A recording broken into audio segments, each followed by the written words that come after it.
पहिली बातमी आहे अर्थातच पावसासंदर्भातली। मुंबई नाशिक हायवेवरती जुन्या कसारा घाटामध्ये रस्त्यावरती दरड कोसळलेली आहे आणि ही दरड कोसळल्याने घाटातील मुंबई आणि नाशिक या दोन्ही दिशेने जाणारी वाहतूक अत्यंत धीम्या गतीने सुरू आहे। प्रांजल कुलकर्णी आमचे प्रतिनिधी आपल्या सोबत आहेत। प्रांजल, नेमकं काय घडलंय?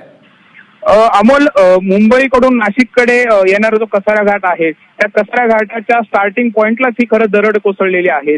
गेल्या काही दिवसांपासून इगतपुरी कसारा या भागात अक्षरशः पावसाने झोडपून काढलेला आहे। मुसळधार पाऊस इथे पडतो आहे आणि त्यामुळे आज पहाटे ही दरड कोसळलेली आहे। सध्या इथे अधिकारी, महामार्ग अधिकारी तसेच पोलीस हे घटनास्थळी दाखल झालेले आहेत। दरड काढण्याचं काम हे सध्या सुरू आहे। मात्र एकतर्फी वाहतूक हे सध्या सुरू आहे।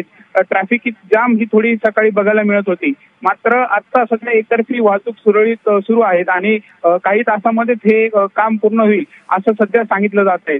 मात्र एकंदरीत दरवर्षी जर बघितलं तर कसारा घाटामध्ये ही दरड ही कोसळत असते। मागील वर्षी देखील याच परिसरामध्ये रस्ता हा खचलेला होता, त्यामुळे नागरिकांना त्याचा त्रास सहन करावा लागत होता आणि यावेळी देखील दरड सध्या कोसळलेले आहेत। त्यामुळे याचं काम हे लवकरात लवकर करण्यात यावं अशी मागणी नागरिकांकडून केली जाते। अमोल, प्रांजल, सध्या काय स्थिती आहे रस्त्यावरती? अमोल, सध्या एकतर्फी वाहतूक इथून सुरू आहेत। मुंबईकडून नाशिककडे येणारा हा रोड आहे, मात्र इथे काम सुरू आहे, एकतर्फी वाहतुकी सुरू आहे, त्यामुळे वाहतुकीला एवढा अडथळा झालेला बघायला मिळत नाहीये। धन्यवाद प्रांजल, दिलेल्या या संपूर्ण माहितीबद्दल।